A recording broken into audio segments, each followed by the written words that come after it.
You're listening to the Hazard Ground Podcast, with service members from across the military sharing their stories of combat and survival.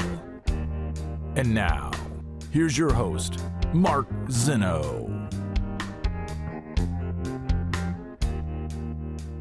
Welcome into the Hazard Ground Podcast. As always, we appreciate you joining us each and every week. For our regular fans, you're wondering what happened to our normal Hazard Ground background. Well, the long story short here, the pipes burst in the house over the Christmas holiday and destroyed my home studio. So we are flying by the seat of our pants here. We're adapting and moving on. And so please bear with the lovely background of my front lawn and the street behind me as we go forward. But that's not the important part. The important part is our guest this week has spent 24 years in the Navy, most of that inside the Navy SEALs and Special Operations, with an incredible story that we'll get to in just a moment. First, our normal reminders. As always, please continue to support our promotion with Amazon. Go to hazardground.com. That's our website. Click on the Amazon button at the bottom of the homepage or under the sponsors tab, and you will be directed to Amazon. You can do all of your normal Amazon shopping, buy whatever you like, and we'll get a percentage of what you guys spend. Then we'll donate a percentage of that back to some of the charities and organizations you've heard featured here on the show. So it's an easy way to support veterans charities just by doing Amazon shopping, but you got to go to hazardground.com first. Please continue to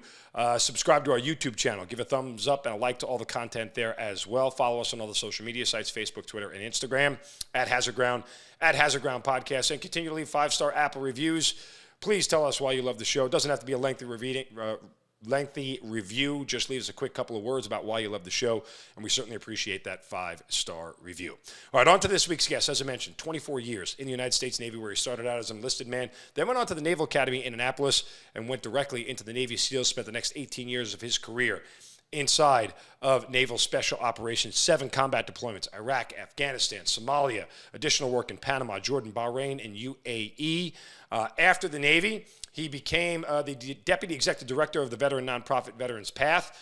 He also has a podcast called Men Talking Mindfulness, and now he currently owns his own company called Macaskill Consulting, which works with civilian organizations, regular American companies on leadership, and a whole lot more. He is Jon Macaskill, joining us here on the Hazard Ground Podcast. Jon, welcome, and thank you so much for being here. My pleasure, Mark. Thanks for having me. And it's an honor. And I've listened to some of your shows, and I'm not sure I deserve to be alongside those who have been on here before, man. So I don't know. I mean, listen, there's a lengthy precedent for people of your ilk to be on this show, and I'm sure you've known some of our other previous guests. But full disclosure, again, I told you this before we started recording.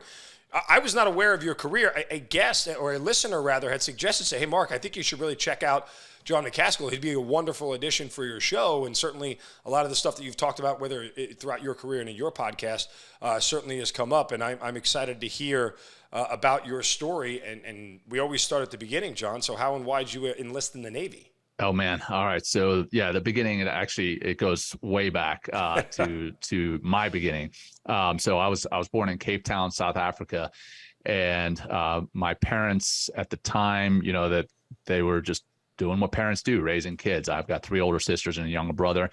And fast forward to when I was 7 years old, my parents decided, South Africa is kind of somewhat falling apart at the time. They were still practicing apartheid, and they were also practicing the draft for young men. And my parents didn't want me to get drafted into the military. So the joke for my parents is that, they moved to the United States to keep me from getting drafted, at least for young men. That was the case. It was young men were getting drafted. They moved to the States to keep me from getting drafted when I turned 18. So when I turned 19, I voluntarily enlisted in the United States Navy. But at least I had a choice in the matter. So and then rewinding a little bit to probably, 14, 15 years old, I was running track and cross country and was part of a kind of a small, fairly elite group, as I guess as elite as a high school team can be, right? And we were like brothers. We were doing everything together. We were training together, partying together, having fun, going to school together. And we really bonded. We were like this unit. And I felt that I wanted to be part of a unit when I graduated high school. And specifically, I wanted to be part of a unit doing something that was bigger than myself. And so the Navy, the military kind of answered that question. Okay, who does that? Well, the military does that. They do something bigger than themselves. And then specifically within the military, who are the elite? So the special operations are those who are doing missions that are elite that people don't hear about, or at least back then they didn't hear about. Now they're broadcast on the news all the time. But anyhow, so special operations jumped out at me. And even though I grew up in Louisiana, every summer we would spend time down in the Gulf Coast and spend weeks there. And I fell in love with just being in and around the water. So the Navy was kind of what bubbled to the surface. So I started doing some research on Navy and special operations within the Navy. And obviously the SEALs kind of bubbled to the surface. So I enlisted the Navy as a parachute rigger with the intent of going into BUDS. For those who may be first-time listeners to the show or may not be aware of what BUDS is, it's basic underwater demolition SEAL training. It's out in Coronado, California. The intent was to go into BUDS. I ended up getting picked up for the Naval Academy and went through the 4 years there, graduated in 2001, and then now, went when you say picked up for the Naval Academy, I mean, that was that ever on the radar to go to the Naval Academy, or was it just something that came along the way? Yeah, good point. Yeah, so yeah, you don't just get picked up. You're right. So I kind of have to apply. Yeah, I had applied to go to the Naval Academy out of high school and got turned down. And I had a friend who was a year or two ahead of me, also out of the same high school, had done something very similar, had enlisted in the Navy, and then applied out of the enlisted ranks to go to the Naval Academy. He got an appointment and ended up going. He was ended up one class ahead of me at the Naval Academy. He also went Navy SEALs. So we kind of had a similar career path out of the small town of Ruston, Louisiana. Ruston High School, enlisted, went to the Naval Academy, ended up going SEALs, and he's getting out here soon. So he's getting out as a senior commander, 05. Anyhow, yeah. So I put in my package as a high schooler, got turned down. I saw that my buddy had done something similar. I ended up enlisting, and the intent was either to go SEALs as an enlisted man or get picked up after applying to go to the Naval Academy. So, I mean, was there anything specific? Did you want to be an officer? I mean, was that, or was it just you wanted to go to the Naval Academy? I'm just kind of curious, because people who go to the service academies, they know the whole deal, and they want the whole bag of donuts. Yeah, and I've got some funny donut stories, funny enough, later. But yeah, so I wanted to be an officer. I wanted to be a leader. I'd been the captain of my cross country team since I was a sophomore, and I just wanted to be a leader of men on the battlefield. And the SEALs offered that opportunity to the officers. I did not know at the time the opportunities to lead as an enlisted man. Now, there are amazing, as you well know, there are amazing opportunities to lead as an enlisted man. And if I had it to do all over again, I probably would have stayed enlisted and gone SEALs. I very much enjoyed my time as an officer. I love the fact that I went to the Naval Academy. I enjoyed my time there, and I still get very excited around the Army-Navy football game. But not this year. Right. Yeah. That, man, fumbling on the goal line. That's, you can't win a game that way. Can't win a game that way. Anyhow. So I did want to lead, and I thought, again, just being a 19-year-old naive kid, I thought the only way to lead in the SEAL teams was as an officer. So I enlisted, got picked up to the Naval Academy, and graduated in class of 2001, and then went out to BUDS after that, SEAL training. Okay, so you're in BUDS when 9/11 happens. Yeah, so we were the last class to graduate from the Naval Academy in peacetime. And, fast forward 3.5 months to September. And we all know what happened there. I was in BUDS. I was actually in what's called PTRR, which is, I think I forget what it actually stands for. I think it's pre-training rest and relaxation, or rest and recuperation, or something like that. They call it fourth phase, which is actually the first of the phases, but it happens before first phase at Buds. But yeah, I was in PTRR when 9/11 happened. I remember, at the time we had those kind of shitty cell phones that didn't work real well, period. But then, of course, 9/11 put some strain on the network, and everyone trying to call home and trying to find out what's going on. It was total chaos. And I remember an instructor who, funny enough, I ran into about 2 months ago. I hadn't seen him since then, and I ran into him, and I was like, "Hey, man, are you you Instructor Cates?" And he's like, "Yeah, I mean, I'm not Instructor Cates anymore, but back then I was." I was like, "Dude, I remember on 9/11, we were doing a workout, and he came out and stood on the podium. He's like, 'All right, everybody, stop what you're doing. Hey, we've been attacked. The 9/11. Obviously, we weren't calling it that then, but he was like, the Twin Towers have been attacked. The Pentagon has been attacked, and a lot of people are comparing this to Pearl Harbor.' And he said, 'Well, let me tell you, Pearl Harbor was devastating, but I don't think Pearl Harbor has shit on what just happened to the United States. This is an attack that is just without precedent, and I feel that we're going to be at war for the next 2 decades.'" And when I spoke to him just a couple months, right? I just got chills hearing that, because nobody thought that. It was insane. Wow. Like I ran into him again just a couple months ago, and I was like, "Hey, man, do you remember saying that?" He's like, "Yeah, I had no idea how right I was going to be." And he was spot on, man. 2 decades. Got any lotto numbers? I mean, dear Lord, right. like, I genuinely just got chills hearing that. Saying, to think that someone would say, "We'll be at war for the next 20 years." He was the only person in the world who thought that at that point in time. Yeah, I mean, I think we all thought that we were going to go in and, shock and awe and get the hell out. Exactly, shock and awe, find Osama bin Laden, like we thought we would find him in the first 6 months of the war. Obviously, that didn't happen. Well, we sort of did, though. We just didn't actually. We found him. We just didn't actually get our hands on him. We just didn't get him. We knew where he was, and we knew what he was doing, and we had him. But hey, Dalton Fury, right? I'm sure you're familiar with him. But regardless, and may he rest in peace, by the way. Dalton Fury was a pen name of a former Army Special Ops guy who was on the ground in Tora Bora in December 2001. Yeah. The time that I was referencing, when we actually had Osama bin Laden in our sights, and Afghan proxies and warlords, and failure to secure the back door with ground troops, and a whole bunch of other things that let him sneak out the door for the next 10 years. But that's right, man. Right out the back door. Right out the back door.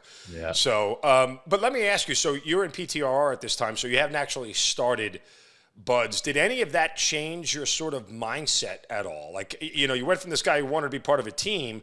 Now you're being part of a team that's going to end up in combat at some point in time. Yeah, so for sure. Is there a mental shift for you? Absolutely, there was. It definitely drove home the reality of what it was we were doing. I mean, there's a lot of guys who show up at Buds, who, quite frankly, 100% honesty, they are there just to be cool, right? They want to be. There's some guys that want to be SEALs so that they can be cool, but there's also they want the Velcro and the dip and the gear, and yeah, right. They want to wear the trident. They want to wear their. Back then, I forget the glasses that were Arnett's back then. Now they're Gator glasses. They're so popular. Anyhow, it was Oakley's in the Green Beret world. We always had Oakley's. Right. They came standard issue when I showed up. Here, take these. I'm like, really? Wow. Yeah. So funny story, real quick, and then I'll come back. But I remember as an 04 in the SEALs, I was rocking my Arnett's, and I had this 02 come up to me. He's like, "Hey, sir. Why do all the old SEALs," now I'm an 04 at this time, I don't consider myself old, but he's like, "Why do all the old SEALs wear Arnett's and the young SEALs wear Gator glasses?" And I was like, "You son of a bitch." You just called me old. All right. So I went to Supply and got issued a set of Gator glasses. Gator glasses that day. Immediately. Yeah. Good call. Because I wanted to be one of the young guys. But anyway, so I digress. Coming back to the reality that set in, again, that instructor stood up on the podium saying, "Hey, we're going to be at war for the next 20 years. But it really took the cool guy factor out of being the SEAL. It really drove home the fact, hey, we are going to be SEALs. We're going to be deploying. We are going to be going to war for the next 2 decades at least. And obviously when you go to war within the special operations community, it's not like you're going to win hearts and minds. Now, granted, that was a part of what we do, but obviously we do more than that with the direct action, and we lose friends and brothers along the way.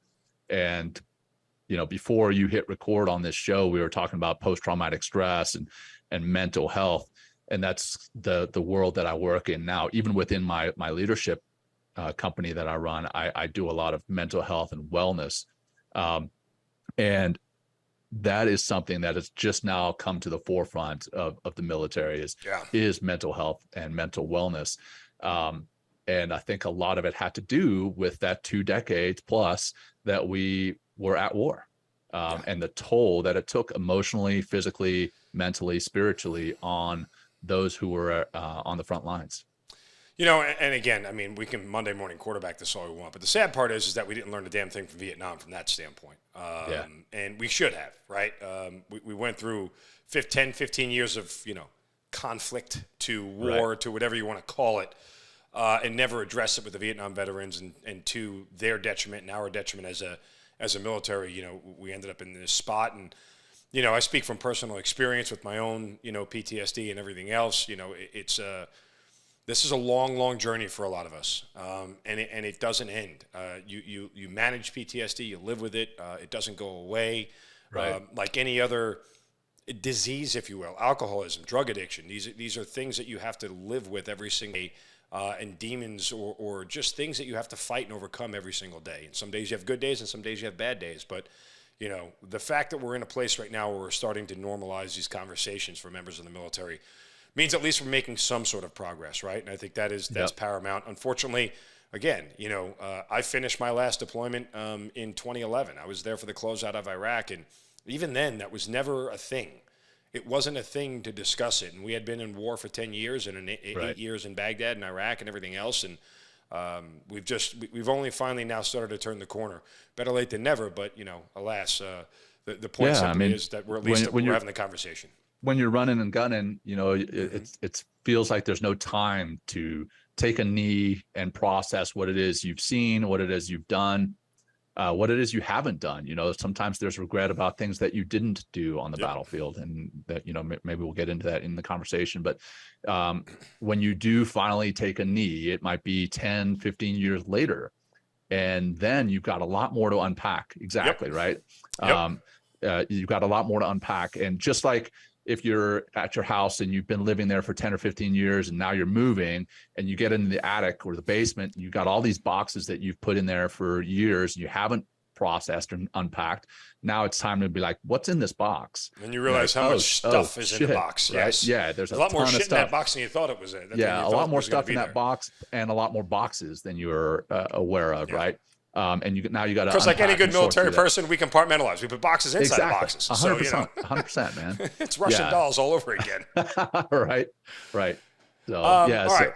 So you start the Buds experience, and I always ask this of everybody who went through it, because I'm just so curious of how everybody perceives the stress and how everybody perceives the stimulus, because I'm never surprised, because I almost never get the same answer.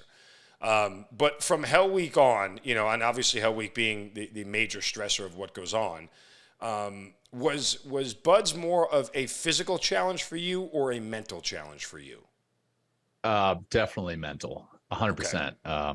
Okay. Obviously the physical side ties to the mental side, but there's, lack of sleep, having to do dive tables and figuring out demo charts and everything else with very little sleep, being put through the physical ringer even after Hell Week. That there's definitely a physical aspect to it, but that ties to the mental side. Dive physics, going through pool comp, for those who may be listening for the first time, the Buds is divided into 3 phases. First phase is kind of the physical phase, and then that kind of culminates with Hell Week. There's 1 or 2 weeks after that, depending on when you start Hell Week. But then second phase is dive phase, where you learn how to do the diving, both on open and closed circuit rigs. And then third phase is land warfare, where you learn kind of shoot, move, and communicate and blow stuff up. And that second and third phase, there's a lot of mental fatigue that sets in, not just from the physical side, but also the classroom work, the studying, the learning and memorizing. And then putting it into practical practice. It's definitely mental side. Was there ever a moment you thought you weren't going to make it? I would say that anybody who says no, I think they're lying. Yes, 100%. There were times when I was like, man, this is. I think I may have bitten off more than I could chew here. Yeah. I remember I personally struggled on the obstacle course. I was a great runner, great swimmer, and the obstacle course I sucked at. And even more specifically on the obstacle course, there's one obstacle where you come down the slide for life, which is a rope that you climb a tower and then you come down this rope. Right after that slide for life, there's another obstacle called the rope transfer or the rope swing. And you grab a rope, you run, grab a rope, and you put yourself back on top of another platform. And for some reason, I could not do that. And the instructors definitely saw that I struggled with that. And of course, as soon as the instructors find any kind of weakness or see any kind of weakness, they attack. Yep. They attack, right? So they had me try to do that during Hell Week. And, I did it, but I wasn't very good at it. And they were like, well, sir, if you can't do this, you shouldn't be a leader of men. And that's what really started getting into my head. It wasn't the physical side. The mind F right there. Yeah, the mind F, right? It was like, oh, maybe I am in the wrong place. Maybe I shouldn't be a leader of men on the battlefield, a leader of special operators on the battlefield. Maybe I don't deserve to be there, maybe that kind of thing. And so that's really when that mind F, when they started playing those games and it got in my head, that's when I started to think that I needed to quit. It wasn't just the cold. It wasn't just the long nights. It wasn't the pain from the physical side. I mean, granted, that definitely played into it, but it was more the, do I deserve to be here kind of question that I was asking myself. And that's, the self-doubt thing to me is the most human way to make people fail. It's the easiest and most human way. Like, again, to a certain extent, people who are in good physical shape can handle a lot of physical things. Right. I feel like I have a high pain threshold. I feel like I can operate off little. I mean, I've done it before. I've carried heavy rucksacks. I've done all these things. But it's the one thing, where we're all wondering to a certain extent ourselves, am I good enough? Right. Am I? Let's get into the mental health. Am I worthy enough? Like whether it's in human relationships or anything else, that self-doubt is the one thing that will cause you to fail. And in reality, in the special operations community, whether it is Navy SEALs, Green Berets, or Delta, whatever it may be, it's removal of that self-doubt or the ignorance of that self-doubt and going forward is what separates those who excel in that arena and those who don't. Because in reality, that self-doubt could be a moment where life and death literally exists in a split second. And how quickly you can dispel that notion of self-doubt, react, move on, move, shoot, communicate, as you said, and do the things that are needed to do to win in battle, to save your teammate, to do whatever it may be, is ultimately what, again, separates those who are in that community and those who are not. And I think it's a fair and very valid barometer upon which to measure people. Right. Oh, no, 100%. I mean, our BUDS plaque, the plaque that you give to BUDS as a class at the end of everything, it said too dumb to quit. Like it had the picture of all of us that still were there and it said too dumb to quit. And I think there's some value in that. Yeah. Yeah. Maybe not dumb, but I think when we just step back and we're like, okay, yeah, that self-doubt's creeping in, but I'm just going to put it down. Also kind of compartmentalize, like we talked about before. You put it down somewhere else and you're just dumb and you just move on. You move on. And that's what I think helped us to get through. So. One more on BUDS. I ask this question a lot too. I mean, for those who don't know, or maybe first-time listeners, you can choose to drop on your own from BUDS. You can DOR drop on request, go ring the bell and get the hell out of Dodge, say I've had enough, this is not for me, and move on. Which again, I don't think necessarily anybody in BUDS looks sideways at. They understand it's not for everybody. Some people want to give it a shot and they're just not cut out for it, and that's fine. But was there anybody who dropped on request that made you go, whoa, They just quit? Oh, yeah, there were a lot. Because that's the ultimate wake-up. Because you look around, you're always evaluating yourself against your peers in that environment. Sure. You have to. And you're getting ranked relentlessly inside that environment. They're always racking and stacking who's at the top and who's not. It's just the nature of what we do in the military. And so when you look at somebody and go, well, that guy's getting through. I mean, obviously, I'm not as good as that guy. I know that much. Yeah. And then that person drops and you go, whoa.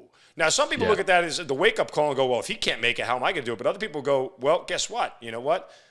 Maybe I am stronger than that dude. Maybe I am better than that guy. Yeah, I think, I think those who make it through experience both of those emotions. Oh, wow, that guy quit. Maybe I should quit. But then the other side of your brain kicks in. You're like, oh, you know what? Maybe he quit for one reason or another. He quit because his family, he quit because whatever. And you're like, okay, you kind of justify their quitting and you say, okay, well, now I just need to carry the load that they were carrying before. I need to make it to the next goalpost. I need to make it to the finish line. The people who can't see the reasons that someone quits, they just see, oh, wow, that physical stud that I'm not as good at as they quit, then they normally end up going too.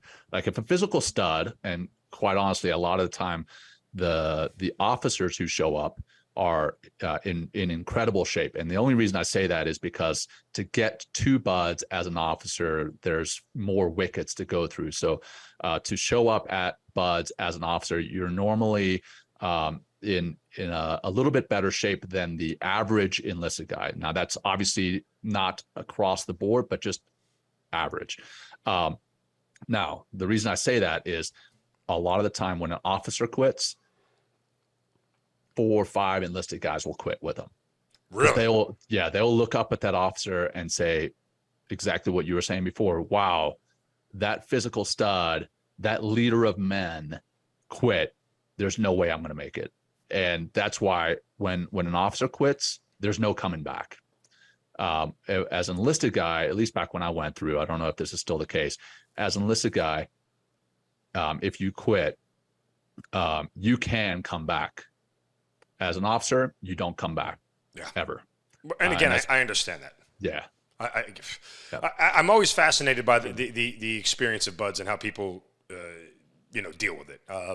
To me, it's one of those things where it's the ultimate convergence of physical and mental duress and being able to overcome it all. So, I mean, I could sit here and talk to you for another hour about the minutia of buds every single day, and I'm sure we'd have a bunch of laughs because I'm sure there was one class clown, and I'm sure there was one guy who was way too uptight, and, the one guy who decided to buddy bleep everybody at some point in time and got put out. I mean, all the stories are there. I'm sure they are. But right. Let's move on. All right, so you graduate buds. Now, how quickly do you get to your platoon? And I'm sure there's a little bit of not a hazing process because you're an officer, but there's still a little bit of a learning curve for you to get through. Yeah. And then how quickly do you get to your first deployment? Yeah, so I took a little bit of a different route than most SEALs at that time. All SEALs after buds, they go through SEAL qualification training, which is another 6-month period. That's more where, okay, buds is like the wicket that you have to get through to get into SEALs. SEAL qualification training is more like the gentleman's course where they refine you. They actually start training you on the stuff that you're going to be doing in the SEAL teams. That's 6 months. You get some jump school in there. You get some cold weather training up in Alaska.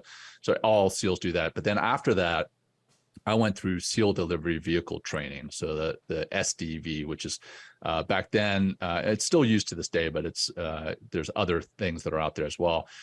It's basically a miniature submarine. It's a submersible, but you're wet the whole time you're in it. You're diving it while you're diving and driving it. So if you look up SDV, SEAL delivery vehicle, you'll see what I'm talking about. But that course was down in Panama City, Florida. And that was another 3 months or 3.5 months training before I get to my SEAL team. So do that, finally show up at the SEAL team, maybe 12 months after. What month and year was this? Yeah. So I graduated SEAL qualification training in February of 2002. No, that's not February 2003. Sorry. and then graduate SDV school in like May of 2003. And then from there, I show up at SEAL Delivery Vehicle Team 2, which is in Virginia Beach. Then I get put in my platoon and start going through the platoon training, do a couple of short, I wouldn't call them deployments, short trips overseas, Panama, UAE, some of the stuff that you listed at the beginning, the other work that I did overseas with the platoon. And then finally, it comes time for our deployment window as a platoon. Now, SEAL Delivery Vehicle, the missions that we do as SDV guys are highly specialized, and they're pretty few and far between. So when it comes time for your deployment window, if there's not an actual SDV mission available for you, then you end up getting attached to another SEAL team. So in my case, this is 2005, I get attached to SEAL Team 10. Now, I'm not a SEAL Team 10 member. I'm still a SEAL Delivery Vehicle guy, but I'm attached to SEAL Team 10 as we deploy to Afghanistan. Now, this ties into Operation Red Wings, which we'll get into here shortly. But SDV guys, because our mission is somewhat sneaky, if you will, we do a lot of the surveillance and reconnaissance missions from a submarine in the SDV, and we do that all over the world.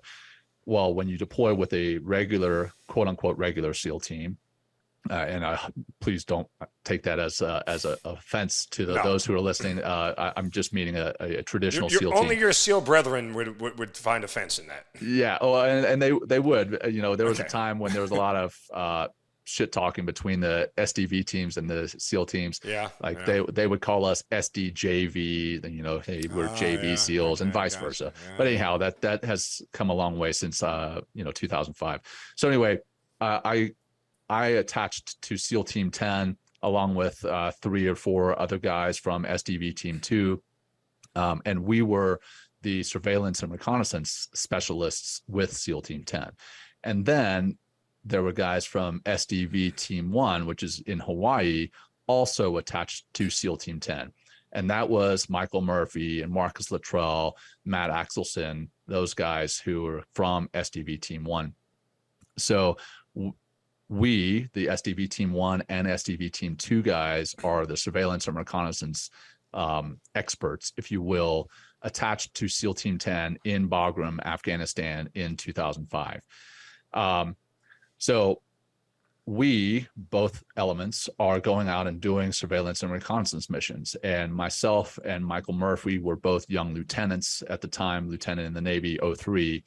So we're doing these missions, flip-flopping who's leading these missions. And the Red Wings mission comes along, and I'm at the time working in the Joint Operations Center. And when this mission comes across the table as something that the Naval Special Warfare Task Unit, us, SEAL Team 10, could do, I looked at it, and the week prior, they had lost a lot of Marines in that same valley. The assets that were available were not what we needed. We being special operations, we wanted Task Force 160, which is the Special Operations Air Regiment, to support this particular operation. They weren't available. We wanted specific gunships. We wanted specific surveillance and reconnaissance, the ISR assets, and they weren't available.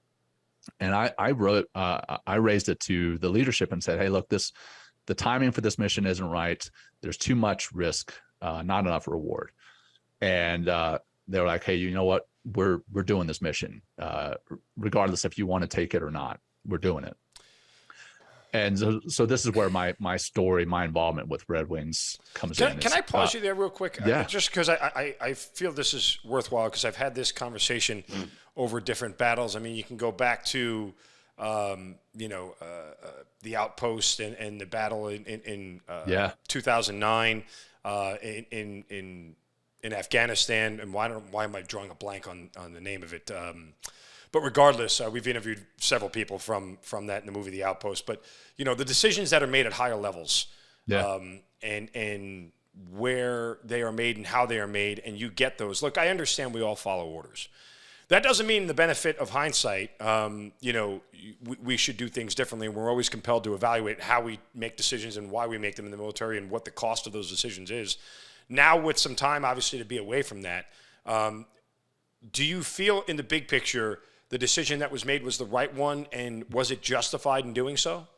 No, Okay. no, 100%. I think it was the wrong decision. Wrong decision by the leadership. Wrong decision on my part as well in not pushing back harder on that operation. And that's really where I feel a lot of my mental health challenges come from is not pushing back hard enough on that operation. Yeah. I feel like I could have Cop pushed Keating, harder. It just popped into my head. I'm sorry. Cop Keating was there what I was talking Yep. about. Thank you. Okay, go ahead. Yep. I apologize. No, man, all good. So that lack of pushback, and then obviously the fallout of that operation. And again, for your listeners who may be first-time listeners or who may not be familiar with this operation, we sent a surveillance and reconnaissance element out to observe a compound for somewhere between 24 and 72 hours.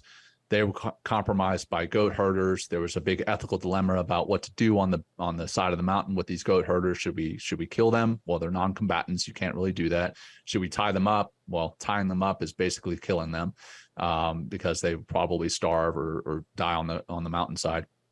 So really, the decision was made to let them go, and as soon as they were let go, they went down the side of the mountain and told the people in the compound that there were quote unquote soldiers on the mountain, and they sent a lot of fighters up the mountainside.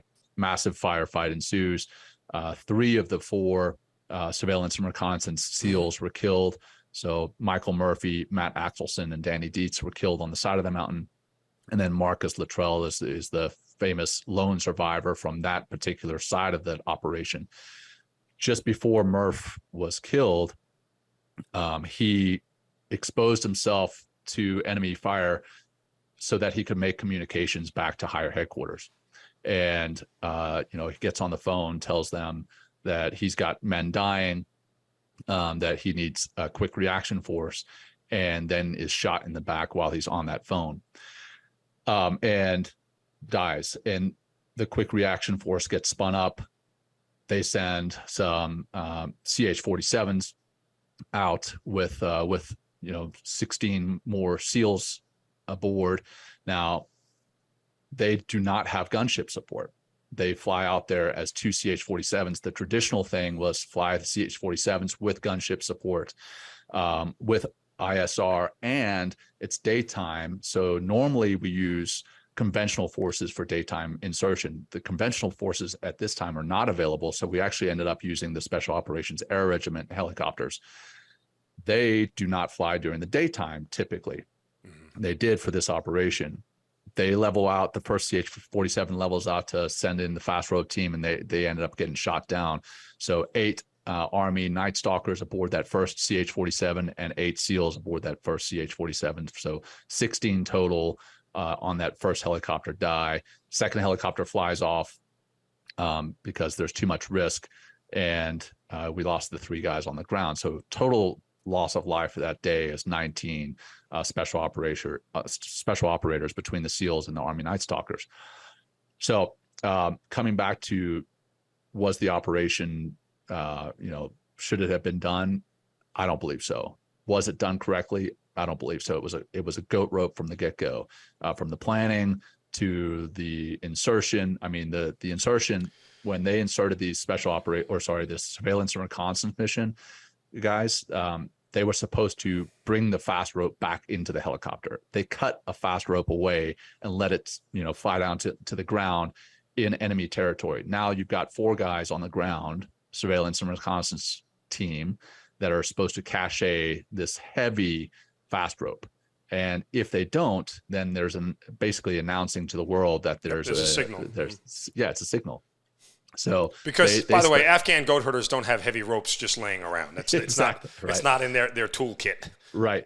So now they have to spend time burying this heavy rope, and now they're behind their timeline. The helicopters that we had on task to be the quick reaction force, they got tasked to something else, which is why we ended up using the SOAR guys. We didn't have the gunships. There were just so many mistakes made. Now, I'm definitely Monday morning quarterbacking this, right? But I was there firsthand, so I feel that yeah. I mean, as you're watching this unfold in the operations center, what's going through your mind? Like, what's the emotional feeling? Like, do you look? You guys are trained to believe you can overcome anything, right? So things you plan for things to go wrong. It's like you ever go into an operation and go, well, this thing's just going to go off exactly like we thought. We know better. Like, we just generally know. We have a plan. We have contingency plans. We have backups of the contingency plans. But inevitably, all that stuff at times goes out the window because the shit hits the fan. And even your backup to your backup is not what you ever thought it was going to be. But still, are you someone in the jock watching this thing going, okay, look, we hit a snag here. They'll be fine. They'll overcome this thing. Or do you get a sense immediately like, oh, this is effed. Like, we're in deep, you know what, right now. I'll be honest, man. As soon as they fell behind their timeline because they had to cache that fast rope, I was like, man, this is going to be a mess. Then they weren't able to make it their checkpoints on time. They were setting up their surveillance kind of observation post later in the evening, or I guess earlier in the daytime. So they start in the day. Now they're setting up their observation point when that should have been done at night. And this is no fault of their own. It's just the timeline. So they're basically putting themselves at risk. Then the communications sucked. Danny Dietz was the communications guy in that operation, wasn't able to make comms as well as he could have. Normally it's just the area of the mountains had bad spots, sunspots, everything else that comes into play with comms. So he struggled to make comms. We were back at the operations center, had a feeling that things were going to go sideways. Then we get a call back, hey, we've been compromised by some goat herders and we're moving. That's what we got back at the operations center. Hey, we've been compromised and we're moving. Okay, so now they're moving from their observation point to another spot in daylight. So there was all sorts of things that were going wrong, and I had a bad feeling. And then, of course, we get the call from Murph, and we're in contact. Yeah. Let me ask you, because I'm just curious, and again, forgive the ignorance if this is an ignorant question. Why didn't they just hold on to the guys, call for an airlift, and then as the airlift was coming in, then let them go? Like, I mean, or walk the guys with them to the spot where an LZ or whatever could get in, and then say, okay, now I'll let you walk out. Like, again, I have the benefit of hindsight here. Sure. 17 years later, but still, I'm wondering if that sort of conversation ever went on. And did you guys just trust Mike Murphy on the ground to make the call, and that was that? Well, yes, we did trust Mike to make the call, but I will also tell you there was some culture at play here, and what I mean by that is, I know where you're going.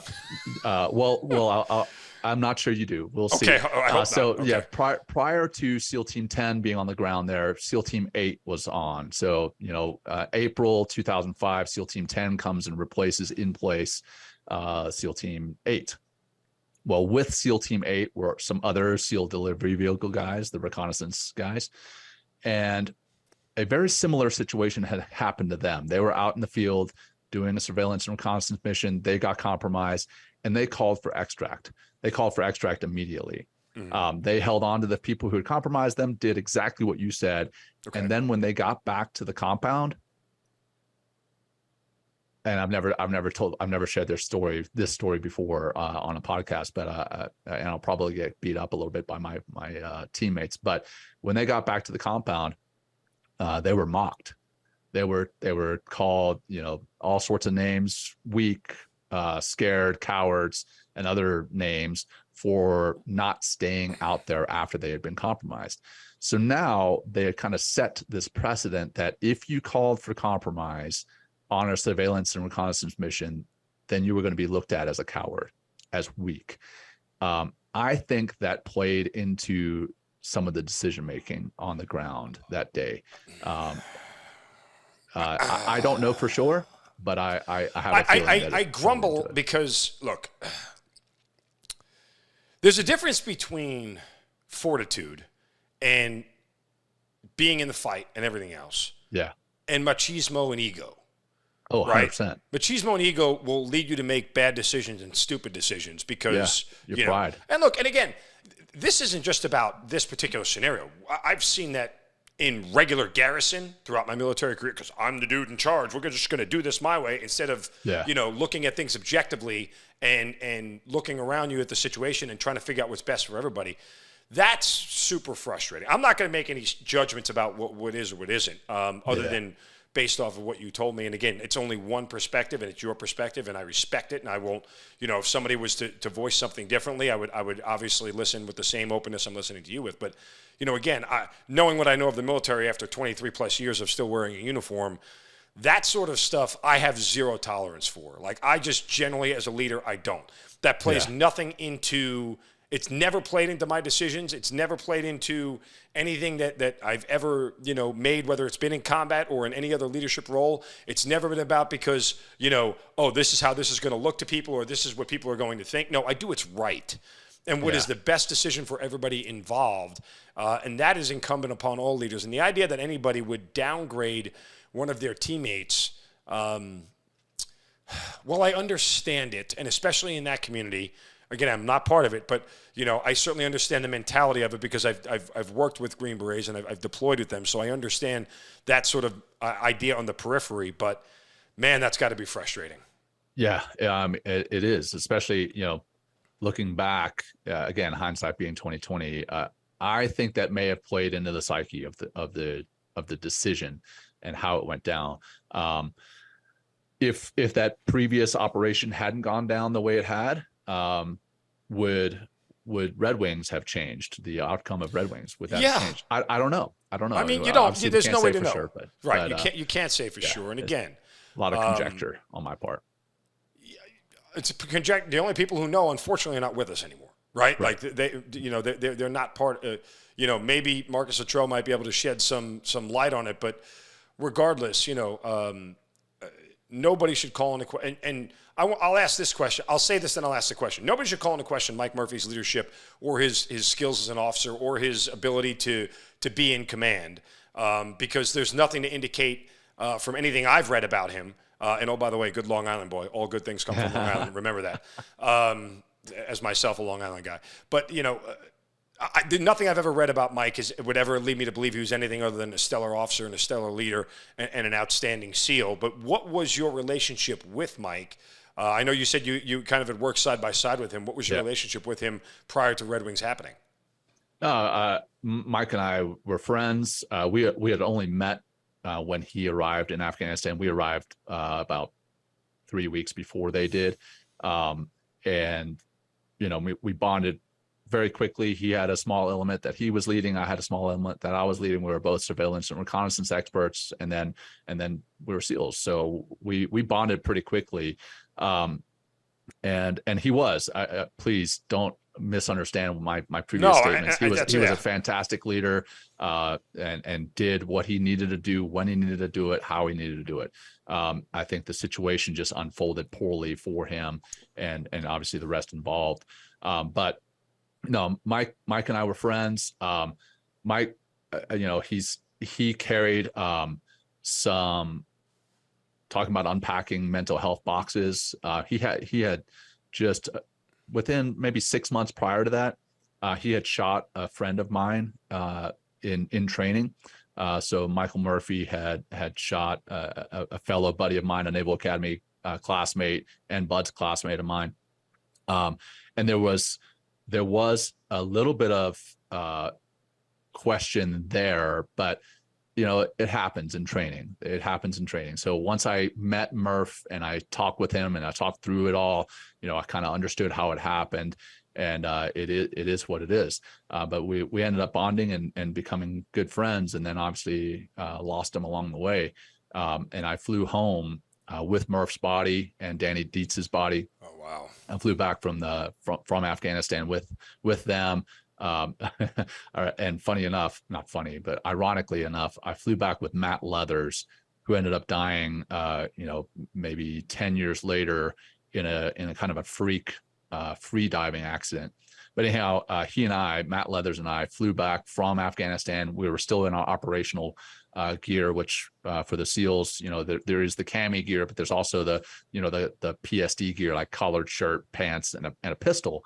And we fly back with that. And we fly into Dover, Delaware, and we're met by a Marine gunnery sergeant in full garrison. And he's like, "Hey, I'm looking for the escorts." And we're like, "We are the escorts." And he's like, "Navy, you Navy always screw this up. You're supposed to be in full dress uniforms when you escort bodies back," which I understand the spirit behind that. But I got to be honest, I didn't deploy to Afghanistan with a dress uniform. Yeah, seriously. Yeah. So, but I understood it, and I told him what the situation was. And he's like, "Okay, gotcha, sir. Hey, we'll take care of these guys." So, Murph and Danny were taken care of, and I took the flag. So Murph and Danny, they were flown out of the field in their body bags with flags on top of the body bags, and I flew back with the flag that was on Danny's, and I took it back to his now widow. Landed in Dover, Delaware, drove back to Virginia Beach, which I don't know, 3.5 hours, I forget. Went straight to Danny's widow's house. I was married at the time to my first wife, and I went straight to Danny's widow's house rather than going to my house. Presented her the flag, spent a couple hours with her, letting her know what had happened, letting her know how things had gone down, and then finally drive back to my house, reconnect with my wife at the time. And I basically acted like nothing had happened. I was like, well, it's time to move on for the next mission, the next deployment, the next training cycle, and didn't do anything as far as mental health, didn't talk to a counselor, didn't do anything. But I was hurting, man. There was a lot of pain inside, a lot of guilt, a lot of guilt about not pushing back against that operation hard enough. A lot of, hey, would things have been different if I had? Those kinds of things. And that ultimately led me to what I'm doing now. I can talk through my other deployments, but nothing's super exciting, nothing that you wouldn't kind of expect to happen on a SEAL deployment, doing the direct action missions. But that first deployment of mine weighed on my mind, on my psyche for the rest of my career. And I self-medicated with alcohol, with prescription medications, and then finally found help through counseling. And this is going to probably sound woo-woo to some folks, but meditation is what has really helped to change my life, and quite honestly, what I believe saved my life. So I do want to hear more about that. And yeah, I meditated for a little bit, then I quit. Yeah. I need to get back into it. Look, only if you're comfortable. I'm kind of curious about the conversation you had with Danny Dietz's widow, or something that sticks out about it to you. I mean, obviously, it's probably the hardest conversation you may have had in your entire life. Yeah. But anything about that conversation that sticks out with you that sort of still resonates? I want to respect Patsy and what we discussed, but the gist of it was, I won't share what she shared with me or what she asked of me, but I'll tell you that the gist of the conversation was that I knew Danny. He was one of the warrior, right? Like he did everything right. He put it all on the line, every single operation. But I also remember Danny specifically pulling me aside before that operation, and this was not the norm. And he said, "Sir, I'm scared. I'm scared that this operation is not going to go down right." And I did share that with Patsy. The rest of the conversation was mostly working to console her. But yeah, that when one of your guys says that to you as a leader, I know that this sort of canned response, right? Canned is not the right word. I know this sort of empathetic response. Hey, I'm with you. I'm scared too.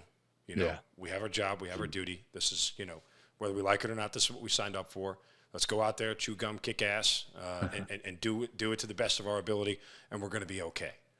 That's what we all say. That's what we would say at leaders. I mean, empathy is all you can give in that moment, right? Because, pretending you're not scared, I think, is foolish. And it certainly disconnects you from somebody who is opening up to you to share a very real thing. And as warriors, whether it is at the elite level that you're at, or even the level that I was at, we're not trained to be scared, right? It's not part of your basic issue items. Here's some fear. Please share it with everybody, right? Here's your boots. Here's your uniform, and some fear. No, that's not how it works. So, but when you're hearing that, what are you thinking and saying? I mean, like I said, I kind of know the canned response you gave him, but what's really going on in your mind? Well, I mean, the canned response, there's some value in that, but I also remember telling Danny, and this is trite now, it's become trite, is that being brave or being courageous doesn't mean the absence of fear. It means going forth in the face of fear. And I told him that, and I could see that he was bucking up, right? He was like, okay, yeah, I get it. I'm scared, but I'm still going to do it. And that was his courage. That was his bravery. That was his heroism. That's who he was through and through.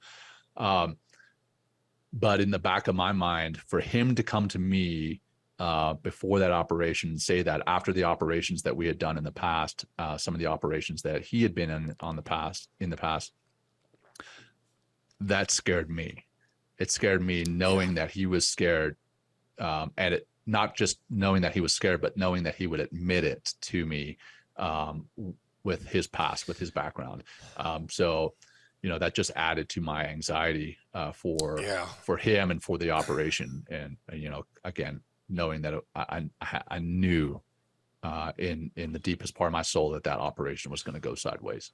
One more in reference to the conversation with Danny's widow, and again, it's around it. I 100% respect your approach to this whole thing and to Danny's widow. So I'm sure the question came up, why? Then why do this? Why did you go it? If you thought why, and that ultimately is a question that you don't necessarily have an answer to. Do you remember what sort of you said when asked why, or do you have a better clarity on the answer of why now? No, I've got less of a clarity of the answer why now. As far as, why did we do that operation? Why did we lose 19 amazing men, fathers, husbands, sons, fiancés, brothers, everything else? No, I don't have a reason. I don't have clarity on why we did that operation. And I think if you ask some of the highest leadership at the time, I remember coming back to Danny's funeral. It was in Littleton, Colorado, which I live in Colorado Springs, and there's a monument to Danny in Littleton, Colorado now, and a highway named after him. And I remember coming back, and at his funeral, the SOCOM commander that was there, and he knew that I was part of the operation. He came up to me. He's like, "Jon, why did we do this?" And in my mind, I'm thinking, "Holy shit, sir! You're the one asking me that." Right. Wow. I don't know why we did it, honestly. And to this day, I can't answer that. And Patsy or anyone else related to any of the men that died, I think they died fighting for their country. But I personally don't understand that particular operation. Let's, again, hindsight this Monday morning quarterbacking. Let's say you had jumped up and down on every desk in that Joint Operations Center and said, no, we're not going. Yeah. Do you ultimately believe it might have changed the outcome of the decision to do it? Good question. Because you're sitting here telling me in your heart you knew it was wrong. But right. I do the same thing. I still do it now. I talk to flag officers all the time as an 06, and I'm like, "Sir, bad idea. Don't like it. Hey, Mark, we're going ahead." Yeah. Got it, sir. That's the amount of pushback I can give. Right. It's the amount of pushback we're all taught to give. And whether that's a flaw in our system or not, we voice our disagreement, our displeasure with something once, and then our superiors look us in the eye and say, "Charlie, Mike, continue mission." And we all nod north and south and go, yes, regardless of the pit in our stomach, regardless of what goes on. And those of us who push back more end up getting more flack and end up getting more ostracized, and I can speak to that personally in my career, than anything else for having a voice and having the gumption to turn around and say, no, this is not right. We need to reevaluate this. Or somebody needs to step in and say, look, let's look at this from a different angle here and have a deeper conversation. Right. But we all just have gotten to this, yes, sir. So, I mean, I think there's value in that as well, right? I mean, because there are going to be times when there is pushback against completely valid and well planned out, well thought out operations. And holy shit, by the way, just because you're higher ranking doesn't mean you're always right. I mean, humans can be wrong. Like it's okay. It's okay, even if you have multiple stars on your chest. It's okay for you to say, "Hey, I screwed up." Right. And I've been on both sides of that. I've been, the junior guy pushing back, and I've been the senior guy getting pushed back against. And I've been the junior guy who was right, and I've been the senior guy who was wrong. But yeah, I honestly, I think there's also value in the chain of command. Like there is. You're getting your mail, by the way. I see the mailman back there. Yeah. The curtains are completely pulled back here as the mail comes in to the Zinno household. Yeah, listen, at least it showed up on time today, so there is that. There it is. Anyway. Well, but yeah, I don't know if I could have jumped up on the right desk at the time. I think the decisions had been made. There may have been politics involved, but ultimately, I don't think I could have jumped on the right number of desks to turn that thing off. It was no, and again, that's fair. I think you're okay for understanding that, and look, as a peer, I can tell you, you got to put your head on the pillow at night, knowing that you voiced your displeasure, you did, or your disagreement with the decision. That's as much as you can do. You don't need to bear any more of the blame for everything that went wrong, because in reality, again, there was no way to know they were going to run with goat herders. If they go 100 yards to the right, they might not ever see those guys. If they go 100 yards to the left, they might not ever see those guys. Whatever. Right. If they don't cut the ropes, I mean, there's 100 other things that happened after you voiced your disagreement with it that all had to happen sequentially for this to go down the way it did. And that's the randomness of combat that we always talk about, and the ways to you could do everything right and it still can go bad. You could do everything wrong and you could still end up without a scratch on you. There's no rhyme or reason to any of this. And I just hope that you among other things that you're dealing with, I hope that isn't something that still is weighing you down, like you could have or should have or would have done more to prevent this from happening. Oh, no, I thank you. I do appreciate those comments, first off, but the reality, the humanity is that there's still people lost, still people lost, and there's still regret, still guilt.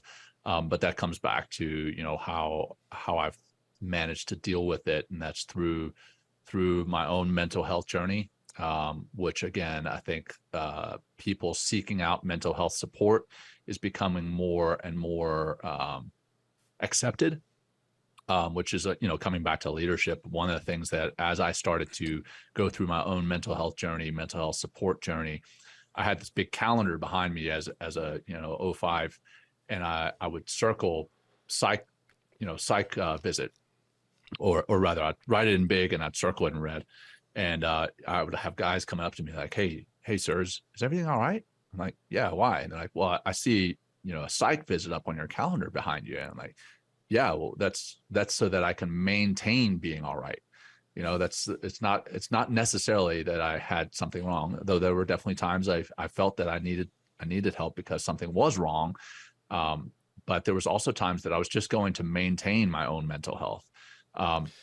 And I think as a leader, we need to make that more acceptable. And we are. I think that the military writ large is doing that better than we have in the past. Yeah. And ultimately, it's for the betterment of our soldiers, our sailors, our Marines, our airmen, our Coast Guardsmen, and everyone else. We're better for it. We're a better force for it, and we're better individuals. We're a healthier force for it. Absolutely. One more on Red Wings, just because I had a sheer morbid curiosity. The movie. Hollywood bullshit or somewhat factual? It's okay to say it's Hollywood bullshit because I thought it was Hollywood bullshit. I mean, look, I've read the books. I've read plenty of books on it. And the people who were there, people like yourself who gave different accounts. I get you have to bastardize some things, but, they took a little bit too many liberties, if you ask me. I agree. No, there was some Hollywood to it. The there was no massive shootout when we went to recover Marcus. I know. Yeah. Like that part I knew. I'm like, what was this? Yeah. You so completely made this fake. Totally made stuff up. But, ultimately they told a story that needed to be told, whether, 100%. aspects of it were made up. Did the vote thing bother you?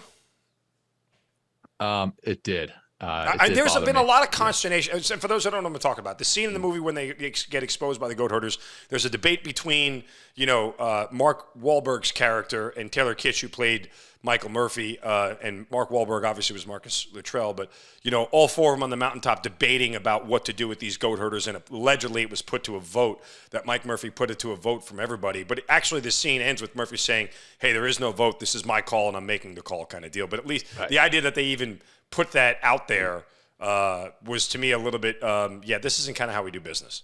Yeah, I don't think that there was ever a vote. There was definitely discussion. That's a good leader is going to listen to his subordinates and find out what their thoughts are on it.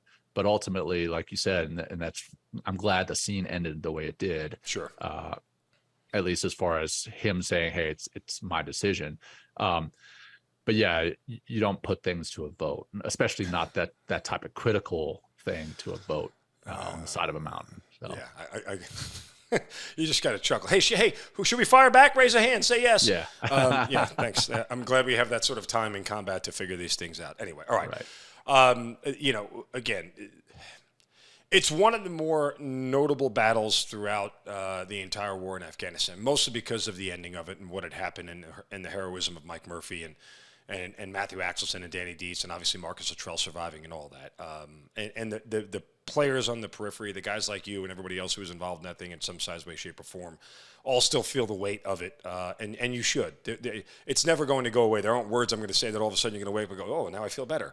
No, that's not realistic, and that's not what's going to happen. But again, I think it's important that you still have a voice on this. I think it's important that you still share the story. And look, for what it's worth, if it's worth it to you or anybody else, I mean, every June 27th and June 28th, I tweet out and remind everybody about Operation Red Wings and what went on, and and the idea to remember these warriors and what they did and how much they sacrificed, and really the idea that, look, you'll do anything to save the life of the man next to you, and that's exactly what really encapsulates the four men on that mountainside, and ultimately what had happened, and how three of them ended up, giving their lives in that whole thing. So it's worthwhile to do so. Now, you talked about how you were dealing with it, you self-medicated and everything else. This is your first deployment before you have 6 more, and yet this stuff is weighing on you going forward. I mean, is there a point where you're just barely functioning through the next phase of your career? I think professionally, the face that I wore, the mask that I wore, I was still highly functioning. I was still doing what I needed to, but as soon as I was done with work, that's where I struggled. So you could lock in on a deployment, but when you got home, it was destruction. Yeah. I mean, it affected me personally as an individual. It affected my marriage. I was not the husband that I should have been to my first wife. Did you ever share anything with your first wife? Yeah. Okay, but it's hard to share with someone who isn't a team guy or who wasn't there involved in the operation. It's difficult and I think it's even more difficult to share with a spouse, because you almost don't want them to know all the details, because then they kind of look at you different, or they changes the relationship. But in not sharing it, it also changes the relationship. So I definitely struggled with that in our relationship. So, yeah. I mean, and here's the thing, and whether it's months after, weeks after, years after, and I hope people listening understand this. Look, when you take that leap to open up to somebody, anybody, whether it's a loved one, a spouse, a doctor, a friend, a teammate, whatever it may be, unfortunately, their reaction to your vulnerability sometimes will determine your next steps in what you do and how you choose to do it. I would implore everybody listening that if you're at that point where you want to open up and you don't get the reaction you want, remember, that's not a reflection of you. It's not a reflection of your experience. It is a reflection of them not being able to understand or comprehend what you're telling them. So don't give up. Don't stop being vulnerable to the things that are bothering you, because those around you don't have the depth to comprehend it. That doesn't make them bad people. It doesn't make them mean. It just means that they can't understand it and they don't know how to react to it. Or they just not aware enough in the moment to just listen and ask for, tell me more, share more with me. Right? You know, because sometimes that's all they have to say for you to keep talking, as opposed to going, what? Like, you know, giving you a weird face. I just don't want people to be put off by the fact that if you don't get the reaction that you are expecting, remember, that's not the reason to stop being vulnerable and stop sharing. Oh, man. Yeah, I couldn't have said it better myself. 100%. Love that message. I mean, look, I dealt with it personally, you know, with my ex. It was not the reaction I was hoping for at all, to say the least. And I could characterize it as downright mean. I don't necessarily think that was the intent. Yeah. But I don't, you know, it's just, you know, when you don't get what you're looking for, there's an understandable reaction to shut back down. And that's not what you want to do, because sometimes that you fall even deeper than where you were. It's like you climbed out of the hole to be vulnerable, but then when you fall back down, the landing hurts even more. Yeah. And that's what I don't want people to get into. So, you know, when you start sharing these things, are you starting to feel more of that? Do you feel like people aren't understanding me? So, heck, I'm not going to start talking about it. Did you go through that phase? Yeah, a little bit. You know, whether it was from my ex or whether it was from, you know, even fellow team guys who hadn't gone through something like that in the past. But I found as I matured, and I think it's actually on both sides. Like, how do you share your story? Like, understanding the person that you're sharing it with wasn't there. They're not equipped, like you talked about. They're not equipped. Maybe they're not mature enough in that moment. How you share your story is also on you. You can't just dump it on them necessarily. And that's a great point. Yeah, expect them to lift you up. You have to understand their perspective as well. And I think as I got older, more mature, when I shared it with people, I shared it in a different way. And because I shared it in a different way, it was received differently. And then the support that I received was different. The response that I received was different. So I think over time, I've gotten better with looking for support and then also sharing the story with those and how it affected me.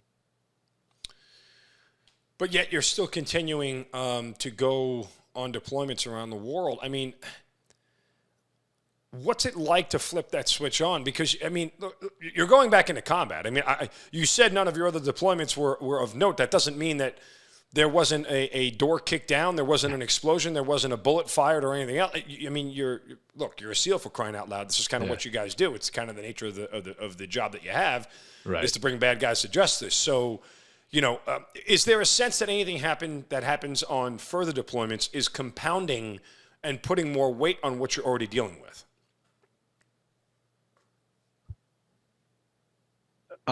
Or you're not aware of it at the time? Yeah, for me personally, I didn't feel that anything that I did after that put anything additionally. Okay. I think it may have been the same, or, you know, something that was just, it was like a bucket, right? A bucket full of water, and maybe adding a few drops of water, you don't really notice the difference. Sure. I didn't notice a difference. I knew that I was not right. I knew that I needed to do some work on myself and where I was, but yeah, I don't think the deployments weighed on me any more. Now, I will say what weighed on me did affect my deployment. So the reverse was true. I don't know if that makes sense, but so the past decisions that have been made, the past operations, it changed the way that I thought about future operations, future missions. But I don't think the reverse really weighed on me too much. You keep saying that you weren't right. At some point in time, there's a seminal moment that will happen. I assume there's a seminal moment that sort of is a point of critical mass where you have to get all this weight off of you. When does that happen? Yeah. So I think a lot of it really came to a head when I got a divorce. I started to see myself and who I had been in my first marriage, and realized that, it wasn't all on my wife, right? A lot of the time in a divorce, you want to blame the other person, but it's not. It's rarely ever all on one. And I was like, okay, well, let me take a look at myself in the mirror. What parts of this did I play a part in, right? What did I do wrong? What could I have done better? I did the after action report, right? The after action report that we do in the military. I basically did that on my marriage, and I saw that. How'd that go, by the way? Yeah. Well, for myself, I realized that I'd done a lot of things wrong, and I could have done a lot of things better. And how could I change things? And I ended up coming back from a deployment in Afghanistan, and then 6 months later went on not a deployment, but I moved out to Bahrain to do some work out there in Bahrain. And while I was in Bahrain, I had a lot of time on my own, and did a lot of reflecting. And that's when I think the path toward healing started. In seeking out some counseling, starting to meditate, and really starting to see changes in the positive side for me personally and for those around me, how I was as a leader, and then how I was as a friend, how I was as a brother, just as a man in general. So I think a lot of things changed.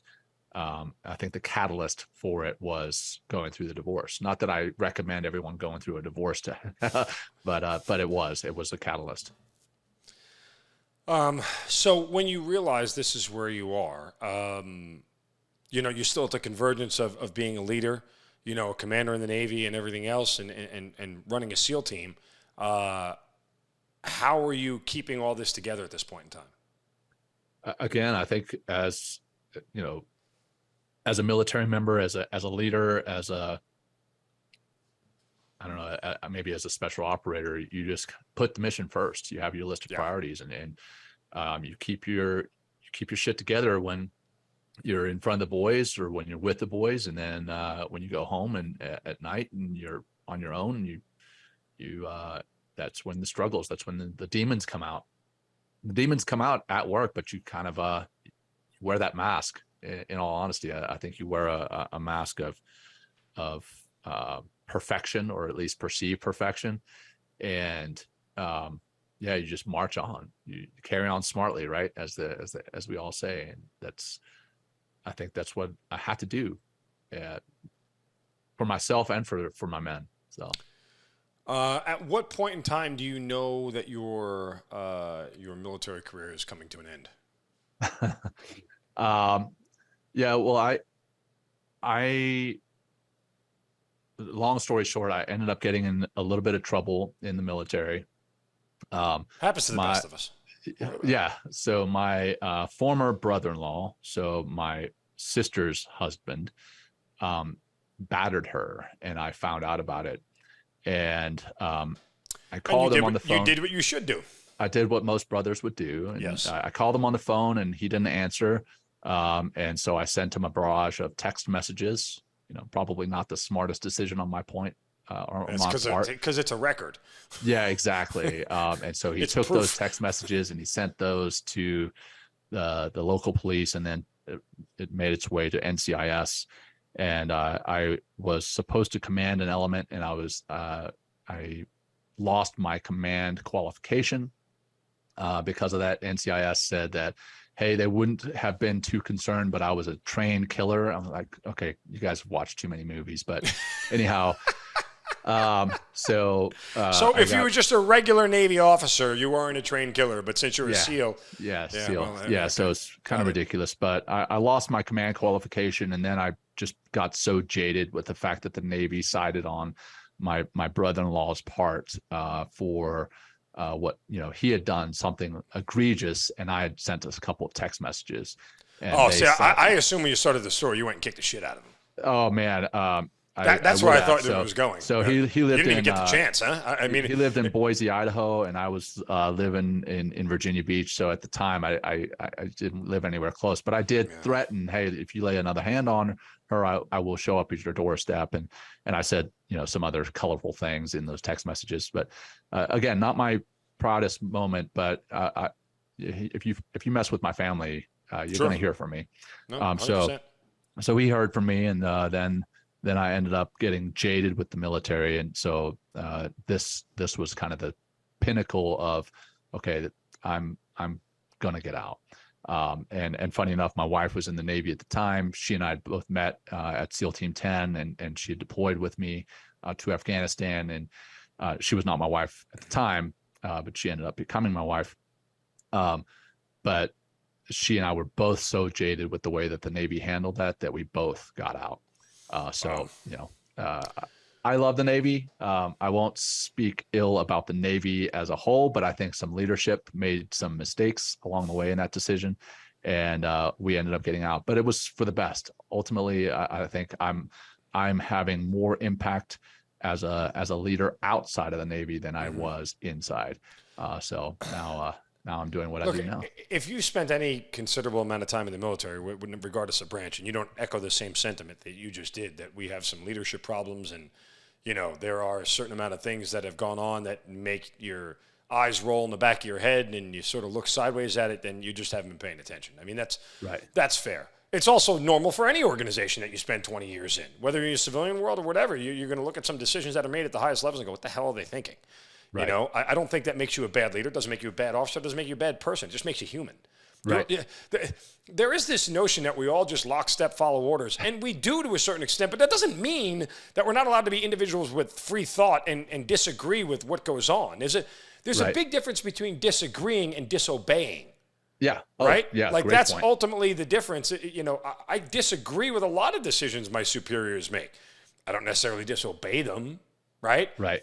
Because at the end of the day, there's rules and there's laws and everything else, and disobeying an order is a direct violation of the Uniform Code of Military Justice. Disagreeing with somebody is not a violation of anything. You're allowed to disagree. So I don't think there's anything wrong with the sentiment that you just and. Again, you spend 20 years anywhere, you're going to be jaded by something. Ask anybody who's been married for 20 years. You're jaded by marriage after 20 years. So there is that, right? Doesn't mean you're leaving, but you're just a little bit jaded by the whole thing. Yeah. So, okay. So at what point in time do you really begin your healing process and your healing journey? Yeah, I think it started in Bahrain when I had that time to reflect and started doing some work on myself. Started allowing myself to work on myself, not just my physical self, right? Going to the gym, that's great, and I love my time in the gym, but I took a step back and I was like, okay, what's wrong? What is not quite right up here in my head, and what needs to be fixed, and who can help me with that? And it's not my spouse, it's not my teammates. Sure, venting is one thing, but like truly talking with someone and then getting guidance on what I could do next, and not guidance from, someone who's not trained. Again, the spouse, a friend, they're going to be like, oh, well, let's go have a couple beers and talk about it. No, that doesn't help. So I talked to a counselor, talked to multiple counselors, got various forms of treatment. And then ultimately the meditation is what, again, I attribute to changing my life for the better.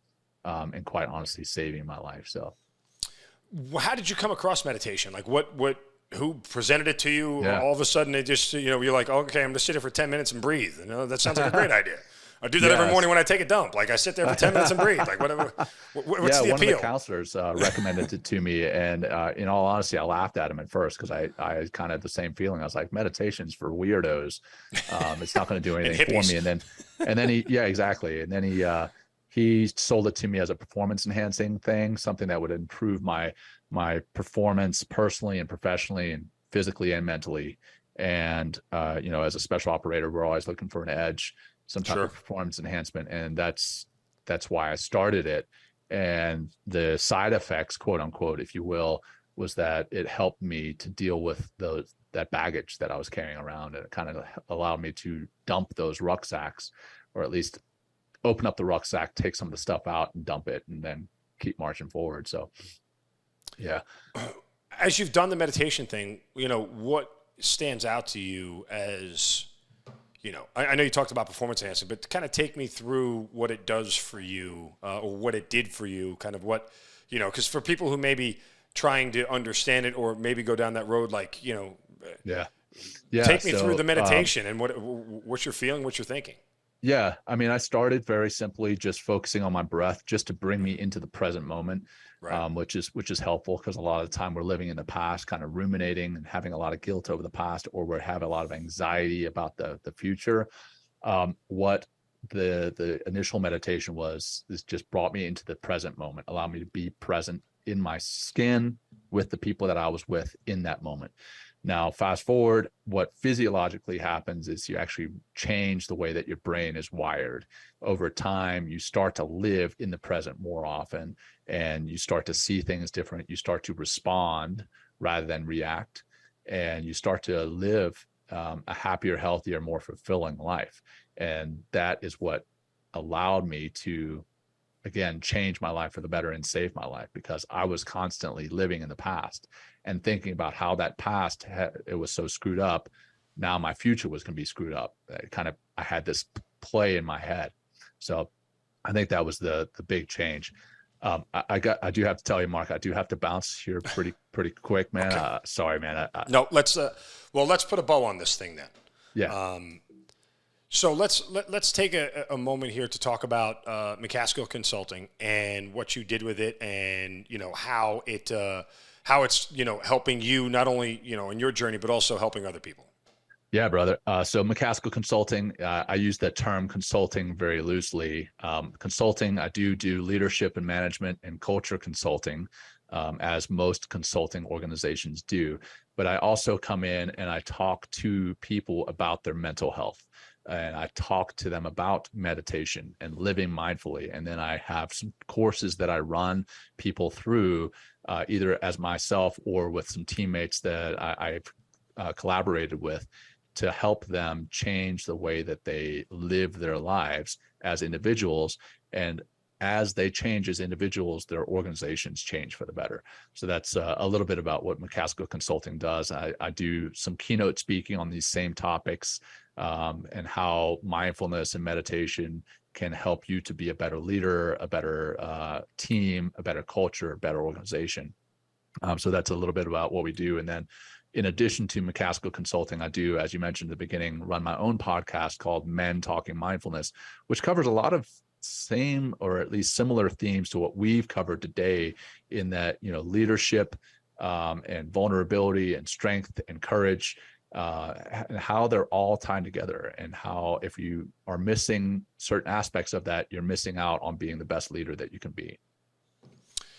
Well, that's incredible. Listen, again, I want people to check out the podcast because it's always good. Outside of this one, I have no problem promoting other people's work. I appreciate it, brother. We certainly want to share all the wealth that's out there. Men Talking Mindfulness, great way to go. Again, Macaskill Consulting. Can they find you on social media anywhere? Yeah, I'm primarily on LinkedIn, but I am on Instagram and Facebook as well. I just now started getting back into those. I deleted them a long time ago, and now I'm getting back into them. But yeah, I mean, I've got to grow a business, so I've got to be on all the social medias. So yes. I am on Jon Macaskill, Jon, and then last name is Macaskill. If you look me up, I think I'm the only Jon Macaskill who is a Navy SEAL commander teaching mindfulness. So there you go. It's probably a small number of people with the same name who do the same thing. Well, yeah. Look, I mean, I loved hearing all of your thoughts and certainly sharing the story of one of the most important battles of the entire war on terror in all of Afghanistan. And look, like I said earlier, you know, I mean, there's a lot of second guessing to be done, but I just hope that for you personally that, you know, that whole thing is well, it's never going to be free from you. It's a place where you're comfortable with it and put your head on the pillow at night knowing that you did your job and did everything you needed to do in your role to be able to affect things as positive as possible. But it's incredible to hear your story. Thank you so much for your time. I certainly appreciate it. My pleasure, brother. Thanks for having me. I appreciate what you're doing. Thanks for being part of the Hazard Ground. All right. Take care, brother. You've been listening to the Hazard Ground podcast, hosted by Mark Zinno. If you have an interesting story to tell and you'd like to be on the show, send us an email at producer@hazardground.com. And if you like the show, don't forget to subscribe, rate, and review on Apple Podcasts. Thanks for listening. We'll see you next time.